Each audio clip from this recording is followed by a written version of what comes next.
नमस्कार विद्यार्थी मित्र हो, मी प्राध्यापक प्रकाश सरगर PNS अकॅडमीमध्ये आपणा सर्वांचे मनपूर्वक स्वागत। आज आपण इयत्ता 12वी विषय भूगोल प्रकरण क्रमांक 8 भूगोल स्वरूपव्याप्ती याच्या संपूर्ण स्वाध्यायाचा भाग 2 बघणार आहोत।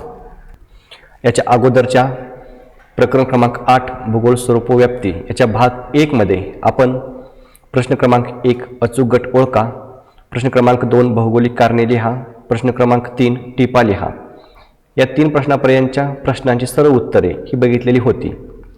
आजच्या भाग 2 मध्ये आपण प्रश्न क्रमांक 4 सविस्तर उत्तरे लिहा, प्रश्न क्रमांक 5 फरक स्पष्ट करा, प्रश्न क्रमांक 6 सुबक आकृत्या काढा या 3 प्रश्नांची माहिती व त्याची उत्तरे ही सविस्तरपणे बोर्ड पॅटर्ननुसार बघणार आहोत। याच्या अगोदर जे संपूर्ण स्वाध्यायांचे व्हिडिओ आहेत 1 ते 8 प्रकरणांचे ते तुम्ही बघितलेले असतीलच। जर तुम्ही बघितलेले नसतील तर हे YouTube चॅनल सबस्क्राइब करा, त्यावर तुम्हाला ते स्वाध्यायाचे व्हिडिओ बघायला मिळणार आहेत। त्याचबरोबर या YouTube चॅनलवरती बोर्डाने दिलेल्या क्वेश्चन बँकेचे सर्व व्हिडिओ, प्रॅक्टिकलचे सर्व व्हिडिओ, त्याचबरोबर 12वी बोर्ड परीक्षेसाठी महत्त्वाचे जे प्रश्न आहेत त्याचे व्हिडिओ तुम्हाला या YouTube चॅनलवर बघायला मिळणार आहेत। तर ठीक आहे, चला आपण प्रश्न क्रमांक 4 सविस्तर उत्तरे लिहा यामध्ये जो पहिला प्रश्न आहे त्याच्या उत्तराला सुरुवात करूया। या ठिकाणी 3 प्रश्न तुम्हाला दिले आहेत सविस्तर उत्तरे लिहामध्ये। त्यातला जो पहिला आहे तो आहे दैनंदिन जीवन जगत असताना भूगोलाचा आपल्याला कसा उपयोग होतो ते उदाहरणासह स्पष्ट करा। आता हे सविस्तर उत्तर लिहित असताना आपल्याला यामध्ये कोणकोणते मुद्दे आवश्यक आहेत ते मुद्दे या ठिकाणी तुम्हाला सुरुवातीला दिलेले आहेत। हा जो प्रश्न असतो तो आपल्याला बोर्ड परीक्षेमध्ये एकूण 8 गुणांसाठी असतो, त्यामुळे मुद्देसूद उत्तर लिहिणं हे अपेक्षित आहे। पहिल्यांदा प्रस्तावना, परत भूगोल अर्थ लिहायचा आहे, त्यानंतर भूगोलाच्या विविध शाखा आणि अभ्यास घटक व त्याचे मानवास उपयोग। यामध्ये क्रमांक 1 साधन संपत्ती माहिती, क्रमांक 2 निसर्ग मानवाचा प्रमुख आधार याचे आकलन, क्रमांक 3 विविध व्यवसाय संधी व नोकरी, क्रमांक 4 मृदा खनिज यांची माहिती व उपयोग, क्रमांक 5 जलसंपत्ती सागर संपत्ती यांची माहिती व उपयोग, क्रमांक 6 विविध घटकांमधून मानव व पर्यावरण यांच्या सहसंबंधाचा विकास व शेवटी समारोप लिहायचा आहे। आता उत्तर आपण विस्तृतपणे बघूया। सुरुवातीला प्रस्तावना। भूगोल हा विषय मानवी जीवनाशी खूपच निगडीत असणारा विषय आहे। सर्व शास्त्रांची जननी असे भूगोल विषयास म्हटले जाते। भूगोल विषयामधून सर्व शास्त्रांचा विकास झालेला आहे। भूगोलाचा अभ्यास केल्यानंतर नोकरी व्यवसायाच्या संधीबरोबरच दैनंदिन जीवन जगत असताना भूगोलाचा खूपच फायदा होतो। भूगोल अर्थ। मानव आणि त्यांचे भौगोलिक पर्यावरण यांच्या परस्पर संबंधाचा अभ्यास करणारे शास्त्र म्हणजे भूगोल होय। भूगोल हे प्राचीन शास्त्र असून या शास्त्रात पृथ्वीवरील घडामोडींचा अभ्यास केला जातो। भूगोलाचे मानवी जीवनातील महत्त्व। क्रमांक 1 आहे साधन संपत्तीची माहिती। मानवाला दैनंदिन जीवन जगत असताना पाणी, हवा, पेट्रोलियम पदार्थ, अन्न, वस्त्र यासाठी साधन संपत्तीची गरज असते। ही साधन संपत्ती कोणकोणती आहे, ती कुठे सापडते, त्याचे वितरण, त्या साधन संपत्तीवर कोणकोणत्या प्रक्रिया केल्या जातात इत्यादीची माहिती आपल्याला भूगोलातून मिळते। क्रमांक 2 निसर्ग मानवाचा प्रमुख आधार याचे आकलन। पृथ्वीवरील नैसर्गिक घटक मानवाचे नैसर्गिक किंवा भौगोलिक पर्यावरण ठरवतात। भूगोलामुळे मानव आणि त्याचे पर्यावरण यातील परस्पर संबंध अभ्यासता येतात। आधुनिक जगात मानवी हस्तक्षेप नसलेला कोणताही प्रदेश आढळत नाही।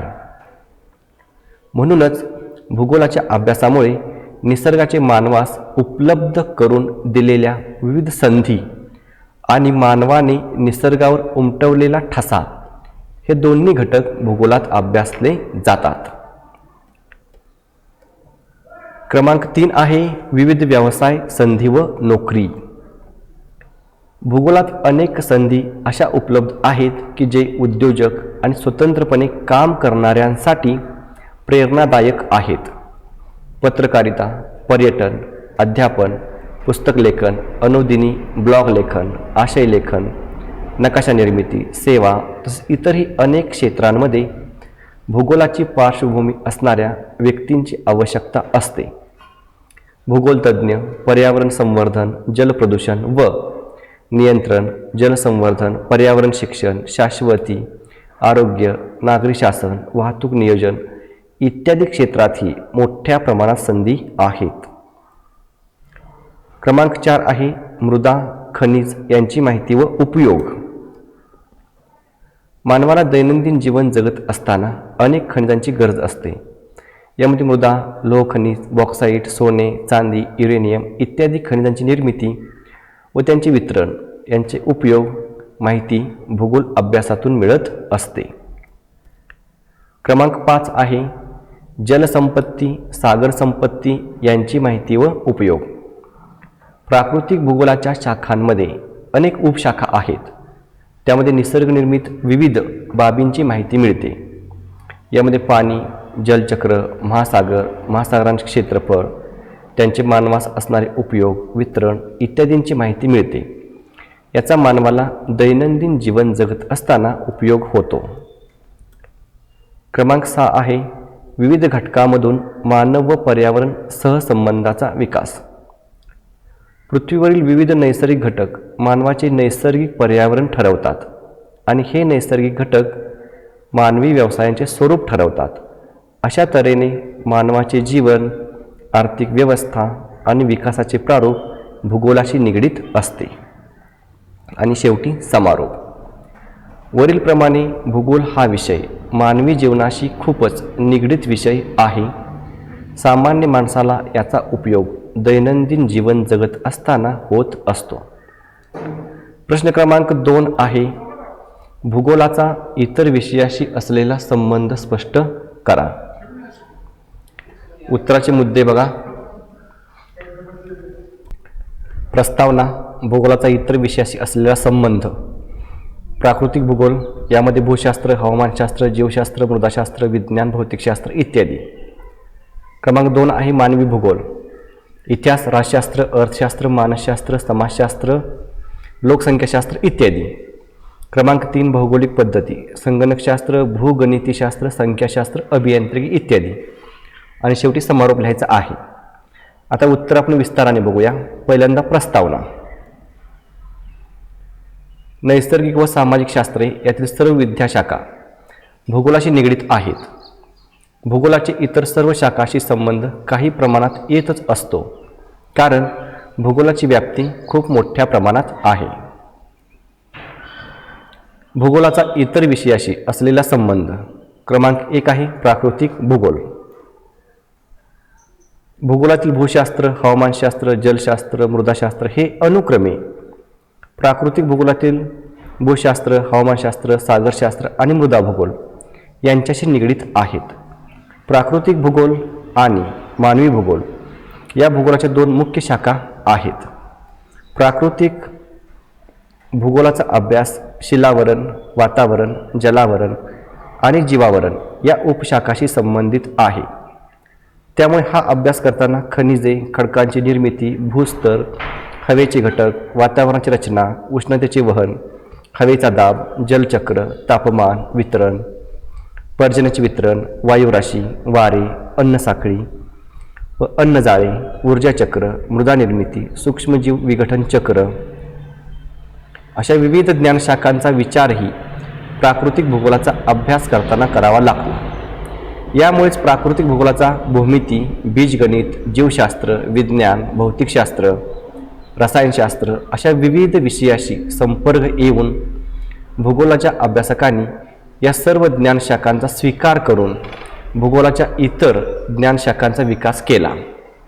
त्यामुळेच भूगोलात आता खगोलशास्त्र, हवामानशास्त्र, भूरूपशास्त्र, भूगर्भशास्त्र, सागरशास्त्र अशा महत्त्वाच्या ज्ञानशाखांचा विकास झाला. क्रमांक 2 आहे मानवी भूगोल. मानवी भूगोलाच्या अभ्यासात मानवी जीवन, मानवी वस्ती, मानवाच्या विविध आर्थिक क्रिया, लोकसंख्या, जन्मदर व मृत्यूदर वितरण, घनता, समाज, सांस्कृतिक उत्क्रांती हे टप्पे व घटक दिसून येतात. या ज्ञानशाखांचा अभ्यास करताना भूगोल अभ्यासकांनी इतिहास, प्रागैतिहासिक, समाज विज्ञान, ग्रंथालयशास्त्र, अर्थशास्त्र, मानवाशी संबंधित असलेल्या अशा विविध ज्ञानशाखांचा समावेश आपल्या अभ्यासात करून त्यातून आर्थिक भूगोल, ऐतिहासिक भूगोल, वस्ती भूगोल, शहरी भूगोल अशा ज्ञानशाखांचा विकास झाला. क्रमांक 3 आहे भौगोलिक पद्धती. भूगोलामधील नकाशा व आकृत्या काढण्यासाठी गणिताचे सर्वसाधारण आकलन आवश्यक असते. माहितीचे विश्लेषण करण्यासाठी भूगोलतज्ञ विविध संख्याशास्त्रीय तंत्रे आणि गृहीतकांच्या चाचण्या वापरतात. संगणकाद्वारे विविध आकृत्या, आलेख तयार केले जातात. तसेच विविध प्रिंटची छपाई करावी लागते. यासाठी भूगोलाचा संगणकशास्त्र, भूगणितशास्त्र, संख्याशास्त्र, अभियांत्रिकी इत्यादी इतर शाखाशी संबंध येत असतो. या ठिकाणी बघा, शेवटी आहे समारोप. अशा प्रकारे भूगोल हा सर्व शास्त्रांची जननी आहे असे म्हटले जाते. त्यामुळे भूगोल विषयाचा अन्य शाखांशी सहसंबंध येत असतो. तुम्ही या ठिकाणी भूगोलाचा अन्य शाखाशी सहसंबंध ही जी भूगोलाच्या पाठ्यपुस्तकामध्ये पान नंबर 79 वरती दिलेली आकृती आहे, ती आकृतीसुद्धा या प्रश्नांमध्ये तुम्ही काढू शकता. आता प्रश्न क्रमांक 3चं उत्तर बघूया आपण. प्रश्न क्रमांक 3 आहे, भूगोलाचे स्वरूप सविस्तर स्पष्ट करा. उत्तराचे मुद्दे बघा. प्रस्तावना, भूगोलाचे स्वरूप, त्यामध्ये मानव पर्यावरण संबंध, कार्यकारण संबंध, माहिती संकलन, भौगोलिक घटकांचे वितरण, शिलावरण, वातावरण, जलावरण यांचा मानवासहित जीवावरणावरील प्रभाव, नैसर्गिक घटक व घडामोडींचा अभ्यास, गतिशील स्वरूप, आधुनिक साधनांचा वापर. आत्ता उत्तर आपण सविस्तर बघूया. पहिल्यांदा प्रस्तावना. भूगोल म्हणजे पृथ्वी आणि तिच्याशी संबंधित मूलभूत घटकांचा अभ्यास होय. मानव व त्याचे भौगोलिक पर्यावरण यांच्या परस्पर संबंधाचा अभ्यास भूगोलामध्ये केला जातो. भूगोल हे प्राचीन शास्त्र असून यामध्ये पृथ्वीवरील घडामोडींचा अभ्यास केला जातो. भूगोलाचे स्वरूप, त्यामध्ये पहिला मुद्दा आहे मानव पर्यावरण संबंध. मानवाच्या आजूबाजूचे पर्यावरण हे पूर्णतः प्राकृतिक आणि नैसर्गिक असले तरी मानव आणि पर्यावरण यांच्या सहसंबंधाचा अभ्यास मानवी भूगोलामध्ये केला जातो. नैसर्गिक पर्यावरणानुसार मानवाच्या विकासाला वाव मिळतो किंवा मर्यादा पडतात. मानवी भूगोलात मानवाने प्राकृतिक घटकांचा उपयोग करून उभारलेले आपले स्वतःचे विश्व याचा अभ्यास केला जातो. क्रमांक 2 आहे कार्यकारण संबंध. भूगोलाच्या विविध ज्ञानशाखांचा इतर विषयाशी खूप जवळचा संबंध असल्याचे दिसते. याचा अर्थ भूगोलतज्ञ भौगोलिक घटकांचे स्पष्टीकरण कार्यकारण भावाच्या चौकटीतच करतात. मात्र हे स्पष्टीकरण करण्यासाठी आधुनिक पद्धतीने अधिक सखोल, सर्वव्यापी माहिती संकलन आणि विधा विश्लेषण यांची गरज पडत आहे. त्यासाठी विविध प्रतिमांचा वापर करून अंदाज वर्तवण्याचे कार्यही भूगोलतज्ञ करीत आहेत. क्रमांक 3 आहे माहिती संकलन. भूगोलाच्या अभ्यासात साहजिकच माहिती मिळवणे हा सर्वात प्रमुख घटक ठरतो. ही माहिती कालमापन, प्रदेश, क्षेत्र आणि त्यातील गतिशील घटक किंवा बदल यांची शास्त्रशुद्ध नोंद करणे याला विशेष महत्त्व प्राप्त होते. त्यासाठी विविध भौगोलिक साधने, तंत्रे वापरली जातात. क्रमांक 4 आहे भौगोलिक घटकांचे वितरण. भौगोलिक घटकांचे वितरण हे एका विशिष्ट रचनेतून अभ्यासणे जास्त सोपे जाते आणि त्यामुळेच भूगोलात विविध प्रारूपे, प्रतिकृती, प्रतिमाने यांचा विचार केला जातो. वितरण प्रतिरूपाप्रमाणेच भूगोल या विषयात कार्यकारण संबंधाचाही विचार केला जातो. क्रमांक 5 आहे शिलावरण, वातावरण, जलावरण यांचा मानवासहित जीवावरणावरील प्रभाव. नैसर्गिक घटकांचा व घडामोडींचा अभ्यास प्राकृतिक भूगोलात केला जातो. म्हणजेच पृथ्वीवरील प्राकृतिक घटकांचा अभ्यास करणारे शास्त्र म्हणजे प्राकृतिक भूगोल होय. प्राकृतिक भूगोलात प्रामुख्याने शिलावरण, जलावरण, वातावरण आणि जीवावरण यांचा अभ्यास केला जातो. शिलावरणाच्या अभ्यासात प्रामुख्याने भू म्हणजे जमिनीशी संबंधित अभ्यास केला जातो. क्रमांक 6 आहे नैसर्गिक घटक व घडामोडींचा अभ्यास. भूगोलामध्ये निसर्गामध्ये घडणाऱ्या विविध घटना तसेच निसर्गातील विविध घटक यांचा शास्त्रीय पद्धतीने अभ्यास केला जातो. यामुळे अचानक येणारी वादळे, भूस्खलनाच्या घटना, महापूर, विविध रोगांच्या साथी इत्यादींचा अभ्यास केला जातो. क्रमांक 7 आहे गतिशील स्वरूप. भूगोलाच्या अभ्यासामध्ये प्राकृतिक आणि मानवी घटकांच्या वितरणाला खूप महत्त्व आहे. भौगोलिक घटकांचे हे वितरण का, काय, कसे, कोठे या प्रश्नाची उत्तरे भूगोलशास्त्राच्या माध्यमाने देण्याचा प्रयत्न केला जातो. त्यामुळेच भूगोल हे एक गतिमान आणि गतिशील शास्त्र आहे. क्रमांक 8 आधुनिक साधनांचा वापर. यामध्ये बघा भूगोलाचे स्वरूप अधिकच गतिशील होत आहे. भूगोलाच्या अभ्यासात आता नवनवीन तंत्रज्ञानाची भर पडत आहे. दृकश्राव्य माध्यमे, माहिती तंत्रज्ञान, संगणक प्रणालींचा यथायोग्य वापर, विधा विश्लेषण, माहिती स्रोतांचा विस्तार, सादरीकरण व त्यातील नाविन्य या सर्वांचा आता मुक्त वापर करण्यात येत आहे. GIS geographical information system, GPS geographical positioning system या आधुनिक तंत्रज्ञानाचा वापर केला जात आहे. तसेच संगणकाचाही वापर मोठ्या प्रमाणात करण्यात येत आहे. शेवटी लिहायचा आहे समारोप. भूगोलाच्या या विविध कारणांमुळे आधुनिक काळात भूगोल हा एक एकात्मिक आणि आंतरशाखीय विषय बनला आहे. यानंतर प्रश्न क्रमांक 5 आहे फरक स्पष्ट करा. त्यामध्ये 2च आहेत, प्राकृतिक भूगोल, मानवी भूगोल, निसर्गवाद, संभाव्यवाद. पहिल्यांदा प्राकृतिक भूगोल आणि मानवी भूगोल यांची माहिती बघूया. प्राकृतिक भूगोलमध्ये क्रमांक 1चा फरक आहे पृथ्वीवरील प्राकृतिक घटकांचा अभ्यास करणारे शास्त्र म्हणजे प्राकृतिक भूगोल होय. मानवी भूगोलमध्ये मानवी क्रियामुळे मानवावर आणि निसर्गावर होणाऱ्या परिणामांचा अभ्यास करणारे शास्त्र म्हणजे मानवी भूगोल होय. क्रमांक 2चा फरक प्राकृतिक भूगोलामध्ये प्राकृतिक घटक केंद्रस्थानी असतात. मानवी भूगोलामध्ये मानव हाच मुख्य केंद्रस्थानी असतो. खगोलशास्त्र, हवामानशास्त्र, भूरूपशास्त्र, मृदाशास्त्र, सागरशास्त्र इत्यादी प्राकृतिक भूगोलाच्या शाखा आहेत. सामाजिक भूगोल, आर्थिक भूगोल, लोकसंख्या भूगोल, सांस्कृतिक भूगोल इत्यादी मानवी भूगोलाच्या शाखा आहेत. क्रमांक 4चा फरक प्राकृतिक भूगोलामध्ये वातावरण, शिलावरण, जलावरण, जीवावरण यांचा प्रामुख्याने अभ्यास केला जातो. मानवी भूगोलामध्ये मानवी व्यवसाय, लोकसंख्या, वाहतूक इत्यादी घटकांचा अभ्यास केला जातो. क्रमांक 2चा फरक आहे निसर्गवाद व संभाव्यवाद. यामध्ये क्रमांक 1 निसर्ग हा मानवापेक्षा श्रेष्ठ आहे आणि तो नेहमीच श्रेष्ठ राहील. तसेच मानवाच्या क्रिया आणि जीवन निसर्गाच्या मर्यादित राहील अशा प्रकारच्या मतप्रवाहास निसर्गवाद असे म्हणतात. संभाव्यवादमध्ये क्रमांक 1 मानव निसर्गावर ताबा मिळवू शकतो आणि मानव त्याला हवा तसा निसर्गाचा वापर करून आपले जीवन आणि जीवनशैली वेगळ्या प्रकारे विकसित करू शकतो. अशा प्रकारच्या मतप्रवाहास संभाव्यवाद असे म्हणतात.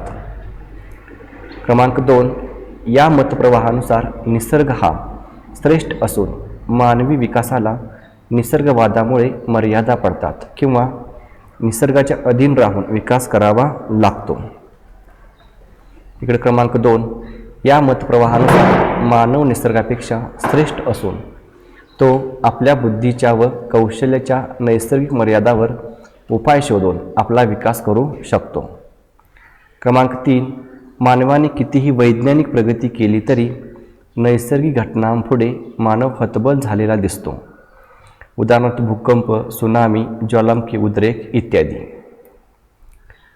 क्रमांक 3 रोगराईवर नियंत्रण, कृत्रिम उपग्रह, हवाई वाहतूक, पूल बांधकाम, संकरित शेती यामधून मानवाला श्रेष्ठत्वाला बळकटी मिळते. यानंतर प्रश्न आहे क्रमांक 6चा, सुबक आकृत्या काढा. 2 आहेत भूगोलाचा अन्य विषयाशी संबंध आणि क्रमांक 2 भूगोलाच्या अभ्यासासाठी लागणारी कौशल्ये. यामध्ये क्रमांक 1ची आकृती आहे भूगोलाचा अन्य विषयाशी असलेला संबंध. या ठिकाणी काय करायचं आहे बघा, एक मोठं वर्तुळ काढायचं आहे, त्यामध्ये एक छोटं वर्तुळ काढायचं, भूगोल लिहायचं, त्याचे 3 भाग करायचे आणि परत छोटी छोटी वर्तुळे काढायची. बाहेरील बाजूला वेगवेगळ्या शाखांची नावं आहेत आणि आतील बाजूला भूगोलाच्या ज्या शाखा आहेत त्यांची नावं आहेत.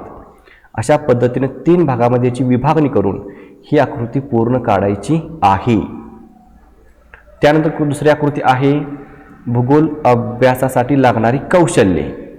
यामध्ये बघा काय करायचं आहे, मध्ये एक गोल काढायचा आहे, भूगोल अभ्यासकाची कौशल्य असं म्हणायचं आहे. आणि परत त्याच्या सभोवताली छोटे छोटे आयत किंवा चौकोन काढायचे आहेत आणि त्यामध्ये कोणकोणती कौशल्ये आहेत त्या सगळ्या कौशल्यांची नावं लिहायची आहेत. ही दोन्ही आकृती आपल्या भूगोलच्या पाठ्यपुस्तकामध्ये प्रकरण क्रमांक 8 मध्ये दिलेल्या आहेत. अशा पद्धतीने आपला हा जो प्रकरण क्रमांक 8चा स्वाध्याय आहे तो स्वाध्याय संपूर्ण आपण बघितलेला आहे. आपण पुन्हा भेटू पुढच्या एखाद्या दर्जेदार व्हिडिओमध्ये. तोपर्यंत धन्यवाद.